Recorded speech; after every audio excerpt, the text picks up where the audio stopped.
63-year lady who had come to us from a different hospital, and she was operated for the same in 2022 at a different hospital, and she has undergone surgery for ovarian cancer, and the surgical notes from there had revealed that she underwent hysterectomy with PSO with omentectomy, and they had documented that residual disease was left in the peritoneum bowel surfaces and incomplete debulking. Later they had referred for chemotherapy, and she had completed 6 cycles of chemotherapy, and last of which was taken in 22 of September, and following which she was on follow-up with that doctor, and then she had PET CT after 5 months of stopping the treatment, which revealed walled mass with peritoneal deposits, subdiaphragmatic deposits, and para-aortic deposits with a DFI of 5 months. So the second line chemo was started then for her with Bev, Lipodox, and Carbo,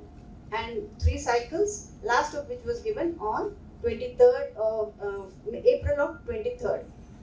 Later, because the disease was persisting on imaging and clinical examination, she was put on oral metronomic therapy with etoposide and cyclophosphamide. And she has been on this chemo for last 1 year. And this time, the PET was again done, and which showed interval appearance of small amount of disease confined to the abdomen with the CA125 value of 1695. So she had come to us basically now with the difficulty in passing motions and lower abdominal pain, micturition, but doing her regular activities all these 2 years, and with a good appetite, and the weight gain which she was noticed by her, which she had lost earlier to treatment. So at present, as has been informed, she is in good PS, and last treatment is almost 1 year back, but on OMCT. So how do we go about it, this case, Dr. Neetu? Situation for me. First of all, I don't know what is the biology of the disease, madam. Was it low grade, high grade endometrioid? High grade serous ovarian cancer. Okay, then it solves. If I thought it was a low grade or endometrioid, I would definitely think about surgery first. But then the problem is the first surgery was not complete. I can't say it was a primary debulking surgery. So I can't calculate my score according to that. It was first itself it is wrong. So this is a unique case. I would like to think of it as a unique case.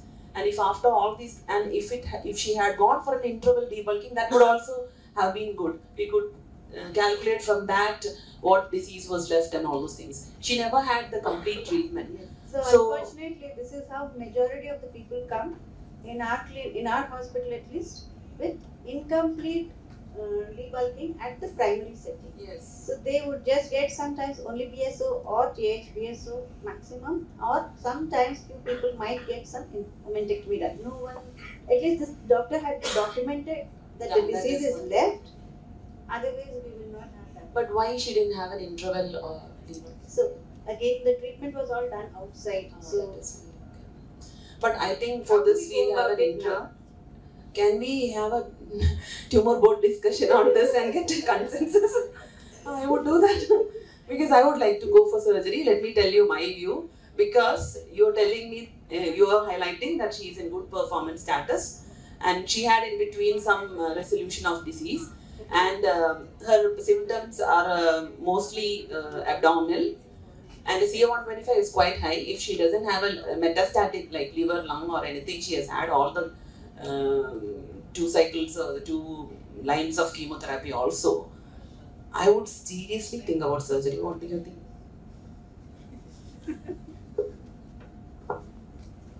I agree.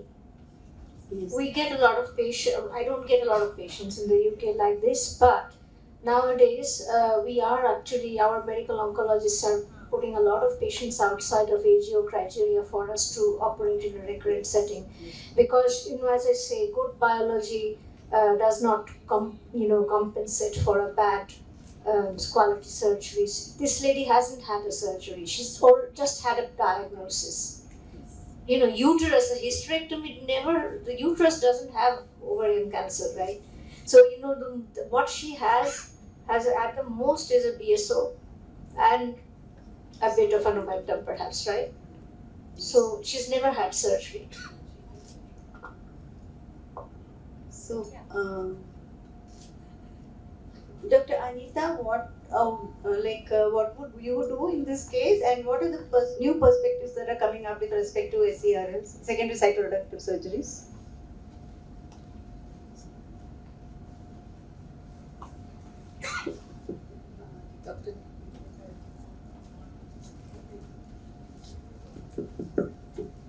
Dr. Neetu actually referred to one of them, the criteria-based approach. So there were basically 3 trials in the past.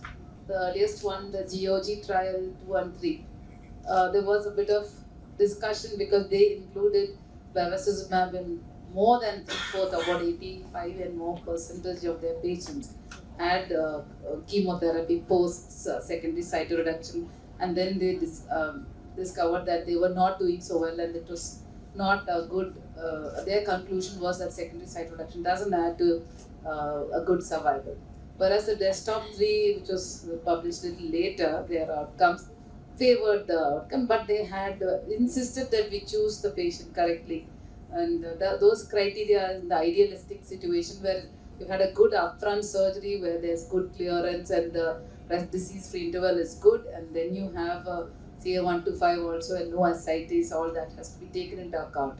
But the more recent paper that which has said that surgery or ovarian cancer, surgery or chemotherapy for ovarian cancer from Shanghai, that one actually is also favoring secondary cytoreduction, but there is not such an obvious beneficial effect. We would offer a secondary cytoreduction if there is good disease-free interval. In this particular patient, I am a bit hesitant, if you ask my personal opinion, because she's had multiple chemos and there is not a naive abdomen to go in for now. So I would hesitate. So present thinking is that depending on the BRCA status, if she is BRCA mutant, better to undergo surgery, because there has been studies showing that there is survival benefit when you do for BRCA mutated patients. So that is one thing that we can think in these kind of cases, because she's pulling on with some kind of chemo and she's having an OS, a good PS, and also the tumor biology, as we all seen, she's pulling on, and also the tumor burden. If the burden is more, the chance of, if we do surgery, then the OS can be increased for them more than when you're doing it for less disease. These are some of the new things that are coming up and are being talked about in ESGO. One more thing I would like to add is that she can receive a platinum-based treatment after the surgery, which is equally as important, because after the surgery you perform and you are not able to give a platinum-based chemotherapy after this, I think the results are going to be dismal.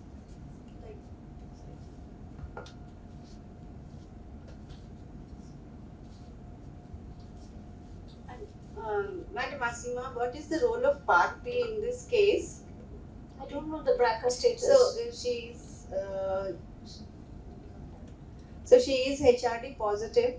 So would we give, because first time we have missed the bus. So can we consider after secondary cytoreduction case, in this case, can we consider PARP inhibitors?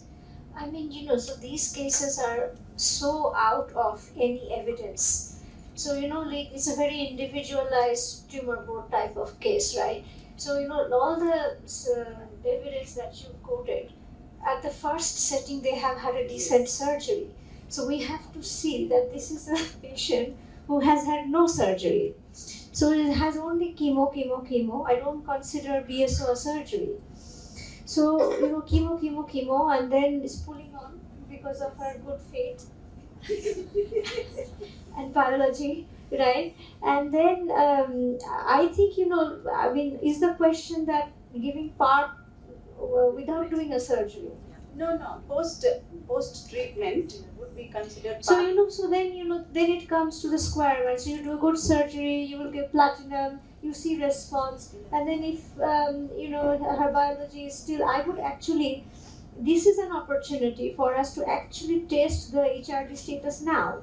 It doesn't matter what was done 2 years ago, right? You might actually find that this time with all this OMT and all, there is a reversion of BRCA and all that, she's not HRD anymore. So I think this would be an opportunity to do the HRD now when you do the surgery, or at least do the biopsy, and then you can decide what to do. So, Dr. Aruna, is ovarian cancers, because this is one case everyone is confused. So, we are looking at multiple things, surgery, chemo, and all those kind of things. So, I would want to know from tumor biology point of view, normally ovarian cancers are cold tumors or hot tumors, and what's the immune landscape for these cases? That's actually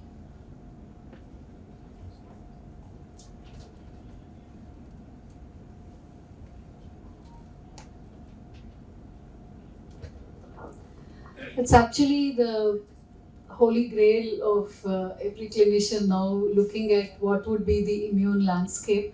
As such, ovarian tumors are known to be not immune hot. I wouldn't say cold completely, but generally there is a higher presence of the Tregs and cytokines like TGF beta, IL-10, that makes it a very hostile immune coldish environment. However, there is a small proportion of these tumors who are BRCA mutant, and there is a higher DNA damage and therefore higher neoantigen load, and they may be more responsive to immunotherapy. But as such, in ovarian cancer, we have not seen incidences of high TMB at all. And very low proportion where MSI is being a marker at all. So I would say not very relevant in this case. Yes. So we've actually just started working in this field since the last few years, and there are studies that have been done which show that there's a fraction of patients in which you have a high frequency of CD8 T cell infiltration, and this particular fraction of patients appear to do very well as well, suggesting that there may not be a mutational TMB, as you rightly pointed out, but there are likely some kind of cryptic antigens, new antigens that are being generated, and that is something that we are right now looking at. So then I would like to ask you, is it possible to make the tumor more neoantigen high in any way during the treatment, not just with platinum? They are all given platinum, and that doesn't seem to help much. So I think then that way. I think we are addressing this only in a fraction of patients right now, probably. I don't think it can be a universal application. But even if we have some solutions for that fraction, I think that's an advancement. So that's why we are looking at it. Even as per TCG also, there is one immunoreactive. Correct. Yes. So one of the classes of TCG is immune reactive. And okay, so we have been looking at cryptic antigens based on our RNA sequencing data. And in that we find something called as chimeric transcripts. So those are the ones that we are currently looking at. Yes, sir. As Dr. Aruna Madam was suggesting, is there any way that we can make these tumors more immunoactive and give immune checkpoint inhibitors? That is the whole rationale behind all these trials which came combining durvalumab with PARP inhibitor. There was another trial which combined atezolizumab with PARP inhibitor, but all these trials have failed. Ideally, the disease biology as such should suggest that the presence of homologous recombination deficiency or BRCA-ness in the tumor should produce more DNA breaks, more neoantigens, and more immune activation. But that did not hold true when it came to the trials. So this is the question, reason why I put up this question, because all our trials on immunotherapy are negative. So just wanted to understand what's exactly is happening there. Yes. So until we look for the non-canonical neoantigens, I don't think we can address this. That is what our logic was, because the mutational burden is not very high. It's not sufficiently high to justify the use of ICIs. So that's the only way we can address whether it's going to be useful or not. And all single agent immune checkpoint inhibitor trials have failed. And that is the reason why they combined with chemotherapy or with PARP inhibitors. But again, none of those trials showed any proof. So, I kind of think that we have to take it in a perspective of peritoneal cancers. because the immunotherapy also does not work with the pseudomyxoma and in any other. So I sometimes think that there are two things. One is that we know that there could be these TILs, CD positive cells and all, but they're exhausted in this microenvironment, like Ramray said in the morning, that because of that shell, protective shell with the sialoglycan or whatever it's causing, is a they are peripherally located. They're farther off. They're possibly not. So one of my PhD students gave a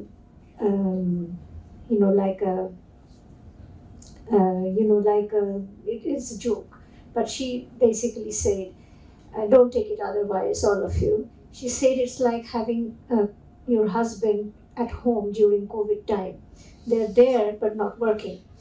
So it's like, or it could be the other way around, right? But it's there, but something is preventing them from doing their job. And I think that maybe if we think about in a context of these the conditions where we are giving immunotherapy in ovarian cancer is in the context of diffuse peritoneal mets. And peritoneum is one of the largest immune-rich organ in your body. So whether the seed and soil is actually responsible for, because one thing I see as a surgeon, and I don't know what you see or not, the moment you start, so that is why I actually follow an algorithm of how I do the operation, because the moment you start mobilize or cutting the peritoneum or mobilizing the bowel, you see a massive surge response, the fluid coming in. So what I know now I do is actually I remove the omentum first. So the moment you do that, surprisingly, all that fluid production and everything actually goes down. And I remove the peritoneum. I do the diaphragm after the omentum, and that is just because of the mechanical reason that if you hit the liver and all, I can't find a liver, I can't find a person at 5 o'clock in the evening. But actually, I do the entire operation, and the peritoneum is the organ which I remove at the last. So I'm kind of thinking that, maybe the reason why it is such an immune reactive and big organ, and then you have that cell sitting over there, it is doing something to the tumor. That's why it is growing in spite of being in that immune-rich environment. So I think there is it's a natural inhibitor something for a tumor to grow in that huge immune-rich space environment. There is something which the tumor has escaped, that double escape, right, to even grow there. The other thing, and I see that even in the mouse, that it's really funny that, most of the time it's the fluid circulating everywhere. And you see the peritoneal deposits here starting from the right, left. Left is always less than the right? The same peritoneal immune-rich or the tumor-rich or the spheroid-rich or, the modular-rich, whatever, is circulating. You see the tumor seedlings in the omentum, of course, got the milky spots and, the adipocytes, which is a, catch for the immune things. You see being on the liver surface, and that is a mechanical thing because it's like we call, in Bengal, when you have, the wind with the, during the monsoon. So it goes and it hits the mountains, it rains, it loses power, it goes to the left, it doesn't rain in Rajasthan. So it's same, it's going here, it's coming, hitting, maximum load, the right diaphragm, crux crevices, finds the foramen of Winslow, goes to the splenic hilum, but you don't see disease on the other side of the spleen. You don't see disease on the left diaphragm. Rarely you see. Most of the time you will see when you had a cholecystectomy and there is an adhesion, so it couldn't go up, so it's going that way, right? So I think it's a disease of stasis rather than metastasis. And then the point I was coming that, you know, it's really, I think we really need to look into where the tumor is in the location to understand this really better. And the mechanism it has adopted to grow as a peritoneal implant in that environment has definitely got some signals coming from the soil to let it grow. And so when you take it in isolation in the tumor and you're doing in the lab, you might actually lose that information, and that's why maybe we are not being successful. So there is a lot of, because the same thing happens in the PMP or in the pseudomyxoma, immunotherapy is not working. You know, I have just a very short answer to all this. You know, that's exactly the difference between a fundamental researcher and a clinician. What we have looked at is a beautiful challenge, and that's why we are into it. You know, we don't have to tackle patients, so we have the luxury of looking at it. What we think of is how we can develop models that can actually address these systems. So right now we are in the process of addressing it, all these things, and using a syngeneic mouse model. All our classical xenograft models are of no use when we talk of immunotherapy. We cannot go to the patient and really have that type of a sampling, a dream type of a sampling protocol that we can do. With mouse models, we can do that. And so that is where we intervene. We cannot do it in the in vitro either, although there is some work being done at the organoid level. But this becomes a beautiful problem wherein you have a syngeneic mouse model with an intact immune system that will give you at least some leads, which can be followed up to see whether they do align with what happens in a human. So that is where we step in, always. Yeah, but the other thing I actually forgot as was carried out, you know, like, and I wanted to ask you in a mouse model, because, you know, like, again, I was saying that the rich peritoneal fluid with all the cancer cells and morulus is circulating separately. It's hitting the peritoneum, but the liver surface, somehow, it gets protected. You don't see that same seedling all over the peritoneal surface. Now, when I created some HiPEC model with the VEGF inserted ideate to create that ascites and all, I saw the same, you know, it was there everywhere, but the liver was not touched. So it kind of, again, it tells you that there is something on the surface, depending on what organ is, which is actually not only the implantation. I don't know what is in your mouse model, but in my model, I could see as a surgeon what I'm seeing in the body. You know, the human being is standing like that, the mouse is standing like that, right? So the momentum falls and you get that, but the liver is again not, you know, getting on the surface of the liver, you don't get the seedlings. I just wanted to ask you. On the liver you don't get. In fact, we do get some mouse-to-mouse variations also using the same protocols. So we are right now collating it over, say, 100 observations, you know, of the same type of cells, the same treatment, and the different observations, which will actually give us some indications. But liver, yes, you're right. You see, so I've got the solution. We need to find the surface of the liver glycan and then have a chemo paste. And then after the operation, just like brush it, you know, all over, and then we're done. So, sorry for the misinformation. This case was HRD negative and BRCA1 and 2 negative. Sorry, I got confused with the next case. So, this patient is HRD negative and BRCA1 and 2 negative. So, you have already answered this. What would be the next line of treatment post SCRS in this case? Now that she's BRCA negative and it would be platinum doublet, gemcitabine, carboplatin or cisplatin with bevacizumab and continuation of bevacizumab maintenance. will the Would you give a PARP inhibitor? This is the last opportunity, as Madam was saying. Sir, actually there is only one trial which showed PARP inhibitor benefit in those who are HRD and BRCA negative, that is Athena mono trial. Apart from that, there was a recent meta-analysis which came from Tata which said that there is clearly no benefit with PARP inhibitor. So I would be skeptical. This patient, as you know, if ever PARP inhibitor is going to benefit, it is best in the first or second line. Now, in this lady, she has not had a proper standardized treatment. Okay, so would you defer the PARP inhibitor for the next recurrence? No. If ever? Or would you give a PARP inhibitor here, even though she is BRCA and HIV negative? I would discuss it with her, but I would not push her to take So it. what about this platinum sensitive, whatever response she has had it till now? I mean, would you think it's a good tumor biology and then still think about it? Yeah, ma'am. Again, I'm a little skeptical because of the evidence that has come out recently. It's not because of the fact that they do not respond to.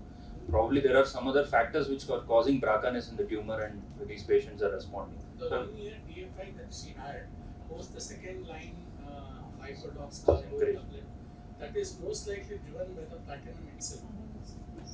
Again, I would request you that because she has had a genome done, it is your opportunity now to do another HRT. Yes. And then, it will settle the issue. So nowadays we are also hearing about this folate receptor alpha testing on the tumor. Dr. Divya, would you be able to show some information on this? So we don't have a lot of information about folate receptor alpha yet, but then it is FDA approved. It is a cell surface glycoprotein which is targetable, and the drug is actually available abroad. So it is a cell surface marker, and the company which supplies PD-L1 clones also has this companion diagnostic system. So this can be tested once the IHC is available here. We can go ahead with the testing. It will be a cell surface marker similar to PD-L1, and we'll have to establish cutoffs, which is going to be, I think, 75%. So provided the cutoff is reached, so we can call it positive, and then the drug can probably be given. Is the drug available in India?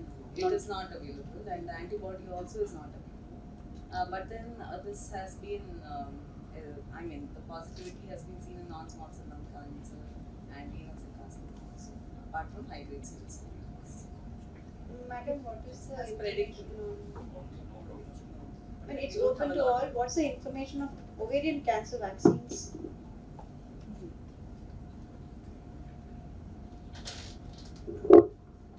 There is one group which has been working on this quite consistently, Nora Disis, and she has been suggesting that in certain settings, we may come up with a vaccine. So there are things that are trying to be worked out, at least in her lab that I know of. But apart from that, I don't really know of anyone who's trying to, not immunotherapeutic. Yes. Correct. That is George Cooper's lab in George Cooper. Yes, he's been doing it for many NCRI, correct. He's also been doing that. trials.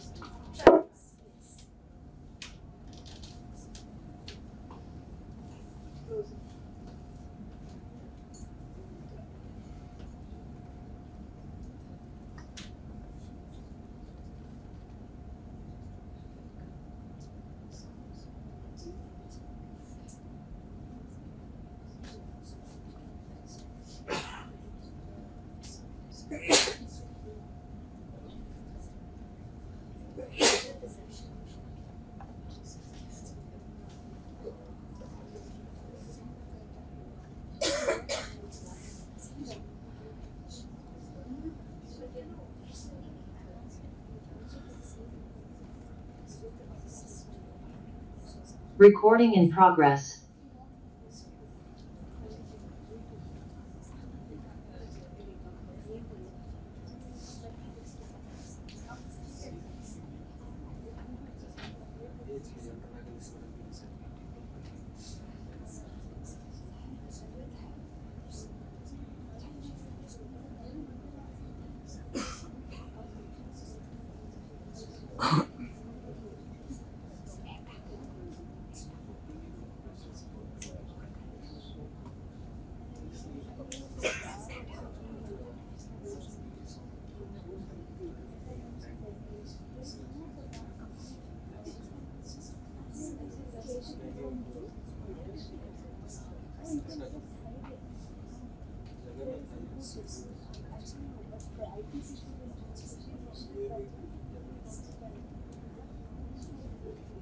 Okay, going on to the next case quickly.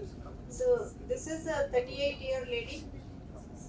38-year lady who had come to Para-1, who had come with breathlessness and found to have a pleural effusion, and pleural fluid cytology was positive, and cell block also was positive for malignancy, and she had presented to us for these symptoms, and PET-CT showed a large peritoneal deposits and pleural deposits with adnexal masses, and likely malignancy from the ovaries, and IHC of the cell block and cytology. Dr. Deepak can talk.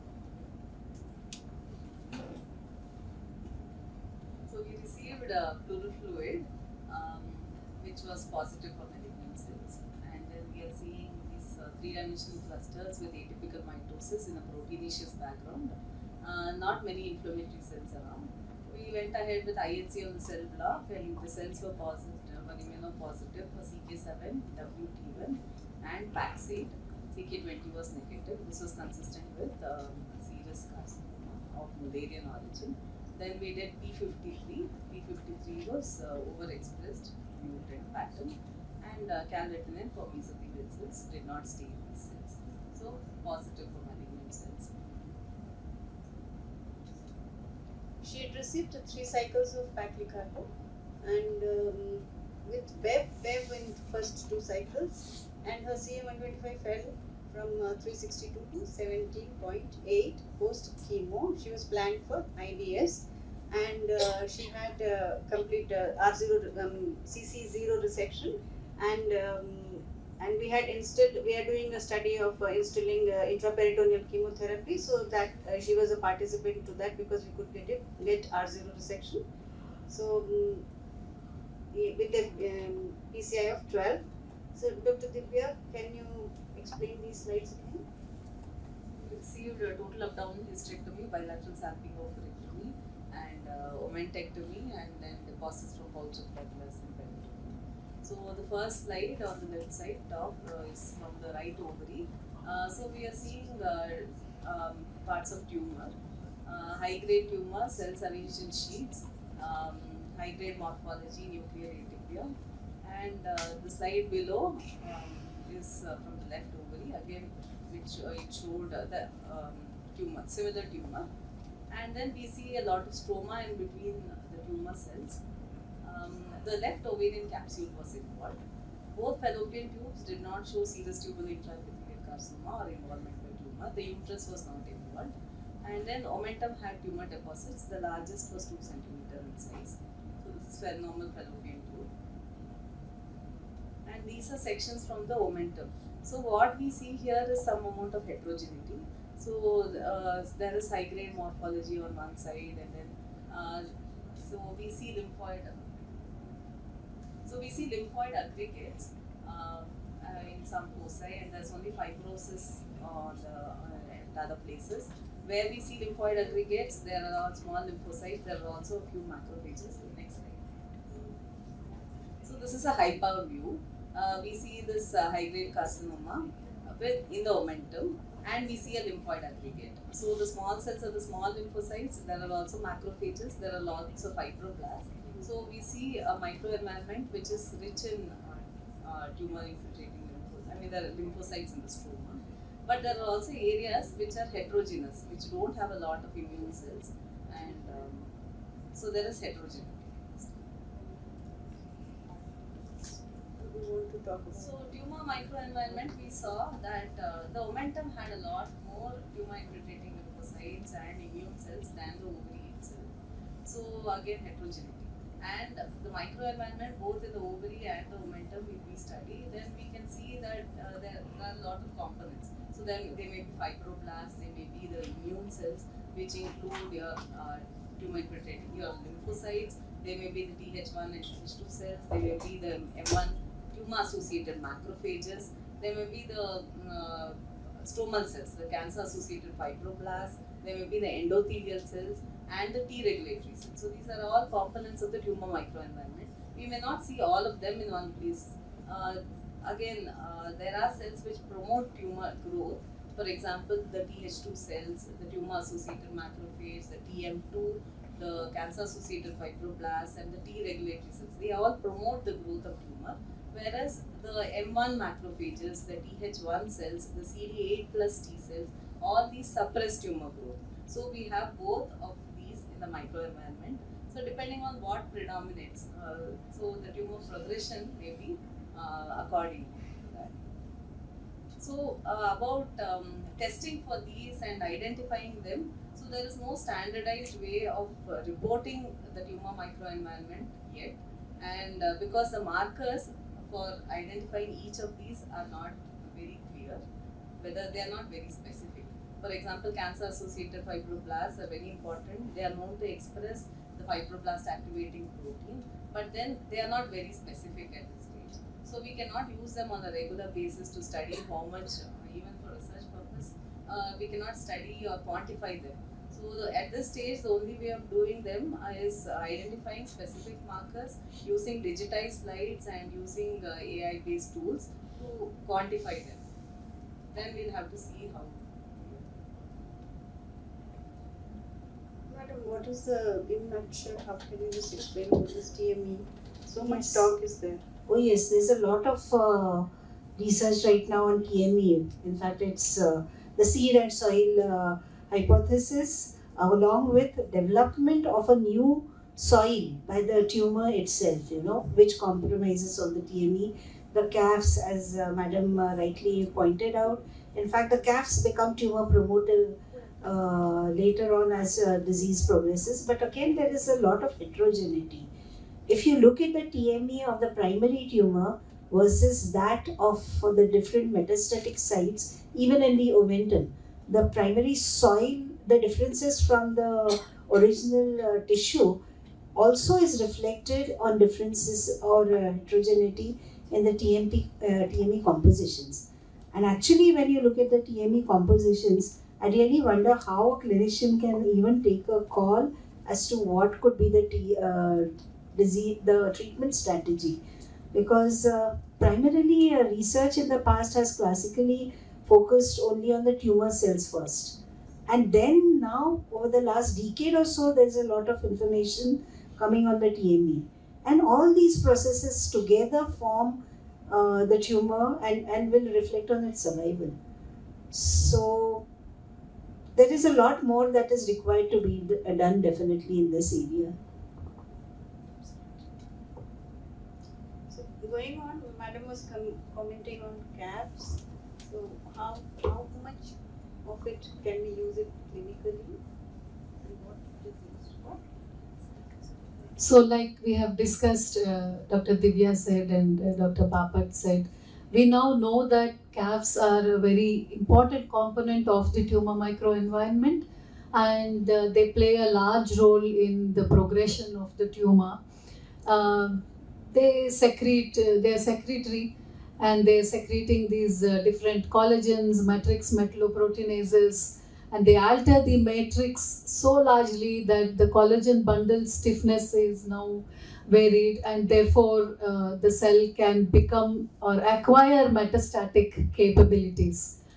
They are also secretory for the angiogenic factors like VEGF and all of that. This breaks ground for how do we actually target CAFs. I mean, a lot of work has been done by many people. We are also finding the same, that how do we make CAFs targetable. The FAPI therapy seems to be one way to go forward, what Divya also alluded to, where there is labeling with the radioactive molecule to target the CAFs specifically. In ovarian cancer, it has shown some results. At least there is a extension of life, not as first line, but third or fourth line after we have failed all other treatments. There is some ground to improve treatments in these people with the FAPI therapy that specifically addresses the cancer-associated fibroblast activity in the tumor microenvironment. So I'll come back to FAPI later. So going on with the case, she received, after post-op, she received 9 weeks of paclitaxel, and the somatic testing was done then. Because of financial reasons, end of the treatment she took it up, and it came out as BRCA1 likely pathogenic. GSS score was very less, 4.2, and HRD status was positive.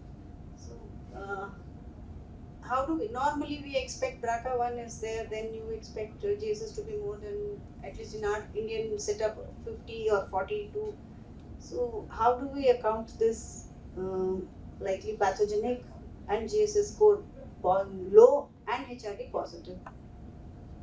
Dr. Asima, madam. I think these are the areas where the GSS score, because it's a genomic scarring from before, I think these are the areas of mismatch we normally get. I think in a pragmatic setting, you need to look into all those things. You would possibly, on this report, I would still prescribe a PARP, but with that understanding that, maybe there is something else going on which we don't know. So these are the areas that actually I am also wanting to look into, that we need a biomarker, not only which predicts PARP response, but simultaneously would predict PARP resistance. Would it be a fair statement to say that the genomic scar is a consequence of the HRD, that is the deficiency in the DNA damage fragment? So probably there is not enough time, because her age is slightly young. Maybe there is not enough time in her lifetime for the genome to actually be scarred by this repeated mutations. Yes, I kind of say, but again, the point I'm trying to say, that these traditional, I don't know what assay she had, it must be a Foundation or Myriad or one of these, whatever, right? So these actually, the ESMO, there was this paper of, comparing the different types of assays, whether you have a mutational signature one or a functional one and all. But these are really, you can't actually action all treatment based on all, these reports all the time. You have to go with the face value without going into the nitty-gritty of it, because the nitty-gritty is, because the assay is not perfect. It's again, the GSS and all, the technical variation, who is, there are many things. So, I think, taking on, if you got a likely pathogenic, it's showing HRD. At this point of time, what can you do? That is the best available evidence what you have. You possibly will need to act on that. But in your mind, that maybe, and, just be honest with the patient. If the patient thinks, I can't afford it, then you would make a conscious judgment that maybe, we can think about something else. She's record, right? Yes. So she did not take the treatment. No. Yeah. But what I'm trying to say, in this case, giving platinum and showing a good response is actually a better surrogate to actually say that she can go on to a PARP or not. It's a much more practical situation in this area, in this scenario, I would say. So 1 year later, she had a recurrence in the inguinal nodes, and on imaging we could find some more lymph nodes, and peripancreatic nodes were there, and cardiophrenic nodes were there, and so now coming back here, this is an old case. She was not treated with FAPI, but is there a role for her? So, as everybody was suggesting, the stroma of tumor tissue is filled with cancer-associated fibroblasts, and these cancer-associated fibroblasts express fibroblast activating protein in higher levels as compared to the surrounding cells, and that is the reason why the whole idea of FAPI-PET came into picture. All these studies which looked into FAPI versus FDG-PET showed that FAPI stands out when there is micrometastatic disease, especially when it comes to lymph nodes or on the surfaces like serosal surfaces, especially peritoneum. So in this case, since this lady has just a few lymph nodes, we don't know what is the micrometastatic status. So probably FAPI would score over FDG in this case. So how will we go about it after 1 A year? platinum-based doublet again. She took treatment, she had good partial response. After that, she could not take much treatment, and she's put on ONCT. At present, she is on olaparib. Now she has agreed for olaparib, and now. Advent generic. So Yes. when she was on OMCT, we did not have a generic olaparib. We have a generic olaparib since I think the last 6 months, and now in an Indian INR of around 16 to 20,000 per month, women will be able to take olaparib. So previously, as Madam was mentioning, it was in lakhs or at least 80,000. So now it is much more affordable, and we should try to put more and more patients who are platinum sensitive, preferably on the affordability issue, at least in India, is not there so much. So coming back again, this lady, we could put PARP after recurrence. So what is the present status for recurrent setting the PARP, using PARP, Madam? Dr. Seema? So there has been all these studies, NOVA, and then in Ariel and all these things, right? So you can, I think, at the first line recurrence, if the platinum sensitive, it is a suitable option.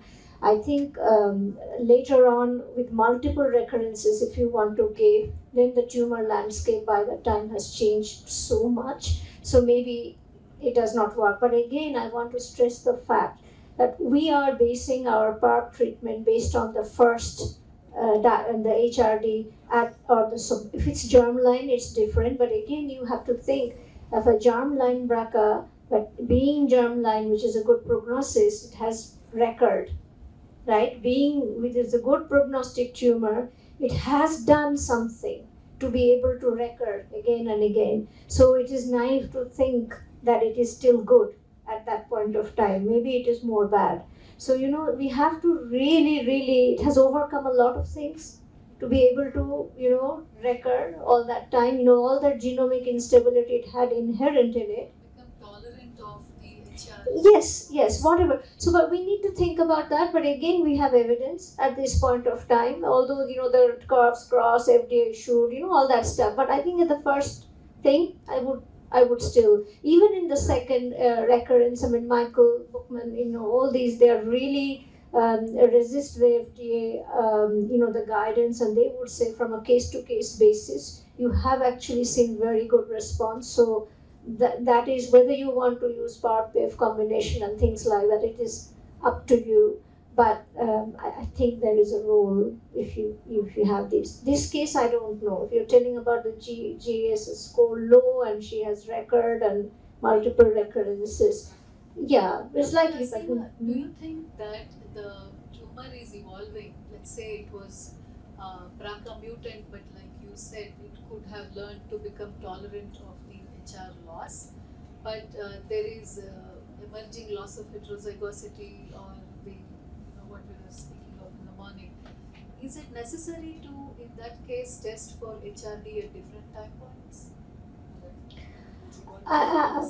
Yeah, But it then kind what of. do we biopsy? Because we have surgically removed the entire. No. At a recurrence, you have tissue. So I mean, I the don't, disease is I know, I mean, I suppose, the question is that, the genomic HRD assays may not give you the thing, but the functional will give you. yes, So that's why, there is this, and I'm so happy that I thought that, the RAD51 assay would be dumped, but it's back. So, it's kind of, it is an era where you possibly would need to biopsy and look into those things to decide. But it's more unable to biopsy. But I'm harvest the cells from ascitic fluid and attempt functional assay. Yes, you can. I think that is doable. But what I'm trying to say that I have two comments. One about this lymph node. It was before the Lion study. I used to really have to do really good, total surgery and followed by systematic pelvic para-aortic nodes. And then we looked into both in primary, I was doing more primary, and then also in neoadjuvant. And in both cases, you see around about 50 to 60% case of involvement, depending on how things are. But what was interesting, that all my cases, when they were recurring at some point of time later on, of course I increased the PFS, first PFS by doing a surgery and all.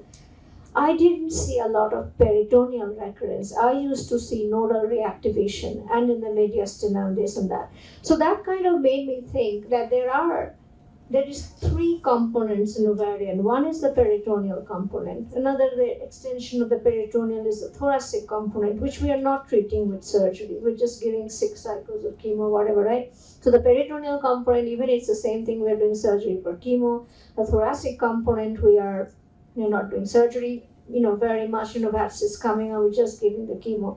And the nodal component, we actually don't know. So there are two types of nodal involvement. One is the tumor has got metastatic involvement. And the second one is it's reactivational. So now you have to really be clever enough and good enough to know which is a reactivational bulky node versus a metastatic node. Because you really don't want to remove the reactivational node. That is your response. That is your savior, right? That is your tonsil. So you really, it's more complex, to how to think about the nodes and the distribution and what to do with it. And that's again another ball game. I think that's something.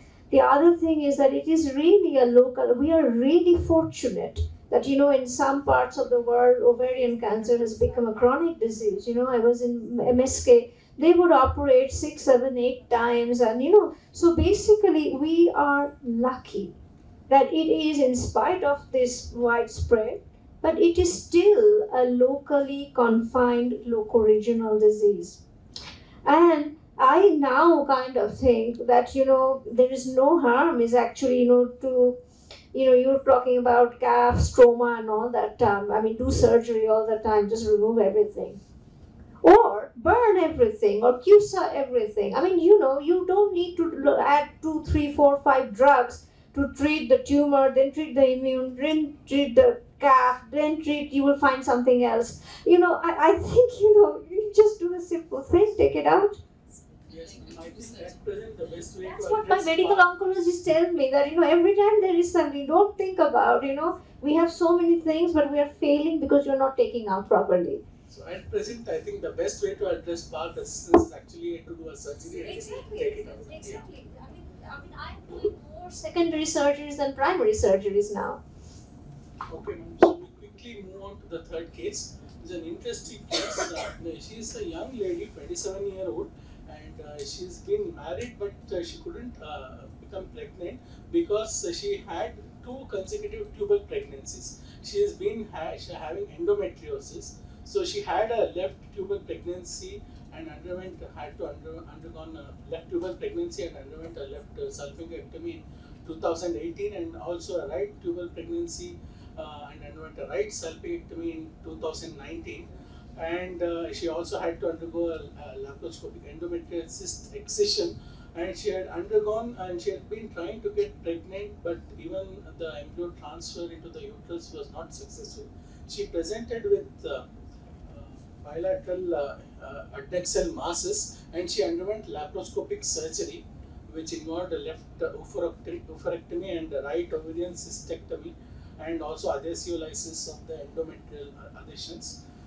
This was done in October of 2021, and post that, the histopathology was reported that the left ovary was a borderline seromucinous tumor with microinvasion with capsule intact, and the right ovary cyst wall, which was a cyst, was a benign seromucinous tumor, and the endometrial deposits were all borderline deposits. So ultimately, because she was young and there was a question whether this was an invasive or a borderline tumor, we got the histopathology reviewed by an expert who said that this left ovarian was a low-grade endometrioid carcinoma with P53 being wild type.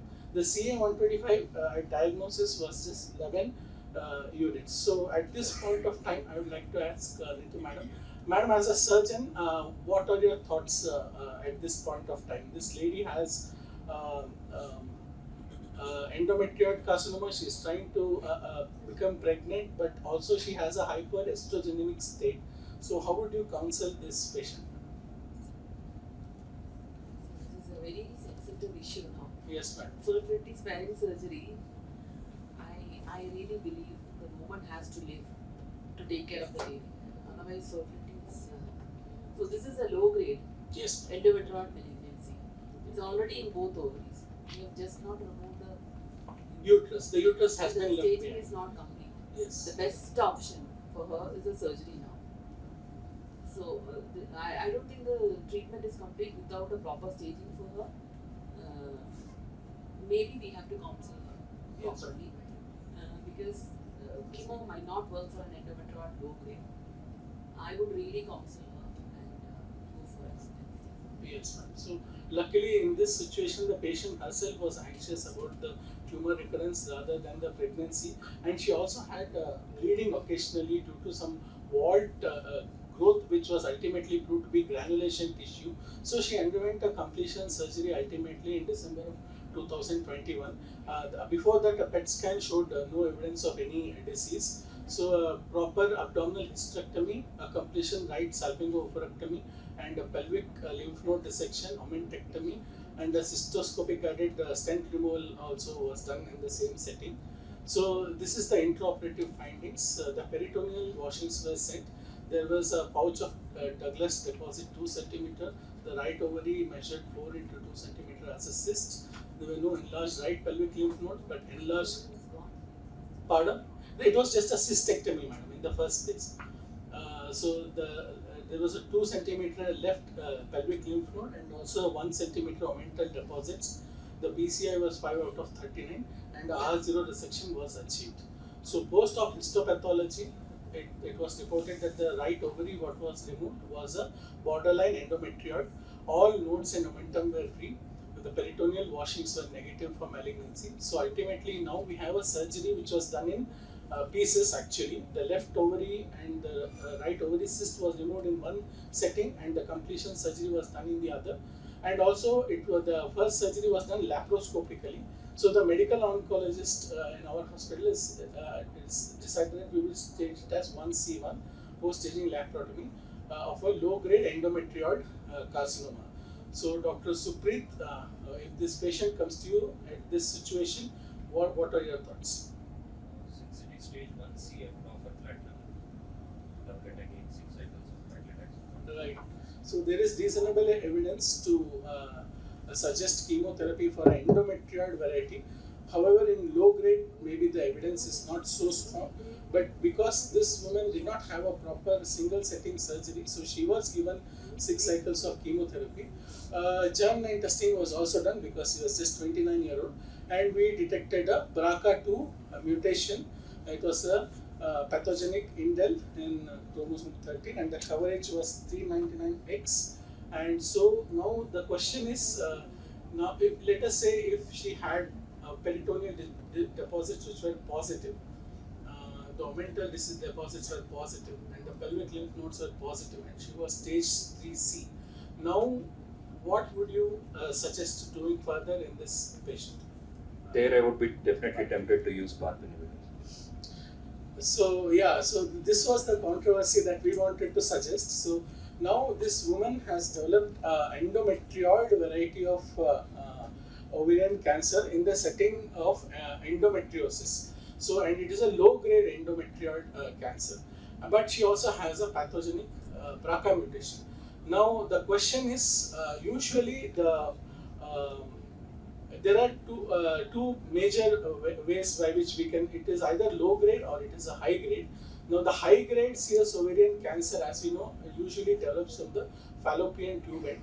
The pathogenesis is totally a different pathway, and also the subsequent systemic therapy is also different.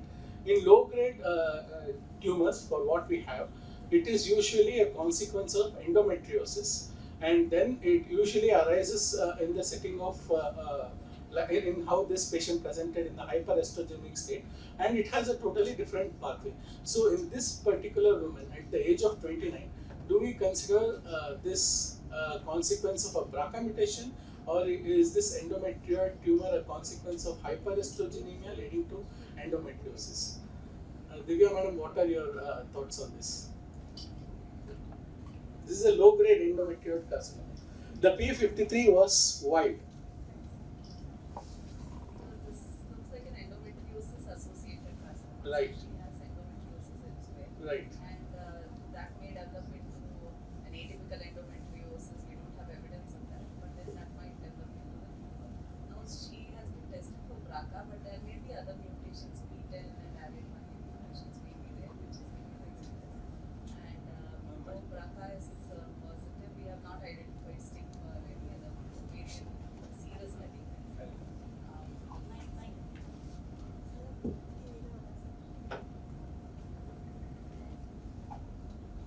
And we have found invasion in one only. So A microinvasion Microinvasion. in our low-grade tumor. Yeah. So, in your opinion, do you think that this is related to a BRCA mutation, or this is not related to a BRCA mutation? Because BRCA mutation, first of all, the salpingectomy was done long ago, so this is not arising somewhere from a typical BRCA-like state. And the median age for ovarian cancer in a BRCA mutated person is much higher. In fact, it is recommended that it is reasonable to delay risk reduction salpingo-oophorectomy until 40 to 45 years in a BRCA2 mutated person due to the later onset of malignancy in a BRCA mutated patient, even though it is most likely going to be a high grade serous ovarian cancer. And P53 mutation and other signatures of BRCA driven cancers are absent in this, even though it was a limited panel. So now I would like to, so is this a BRCA mutated,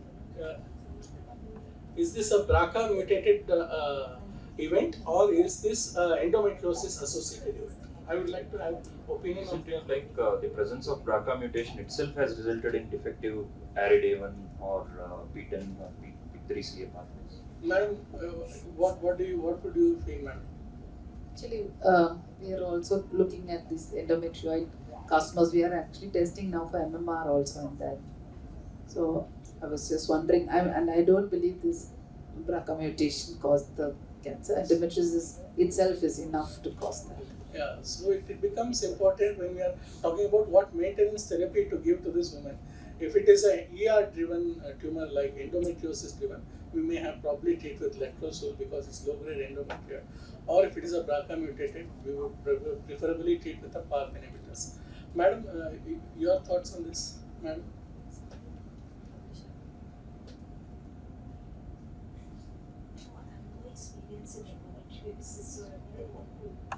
Asima, madam. So I can,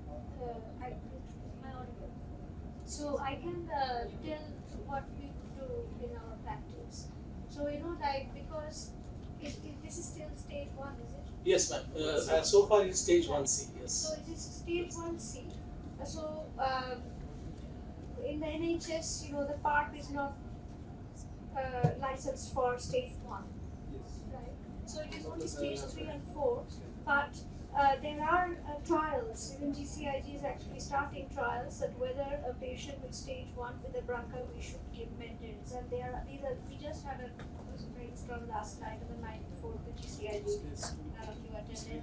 But whether we should do a lower duration, so one year versus 2 year, and even shorter, 6 months versus things for these sort of patients, right?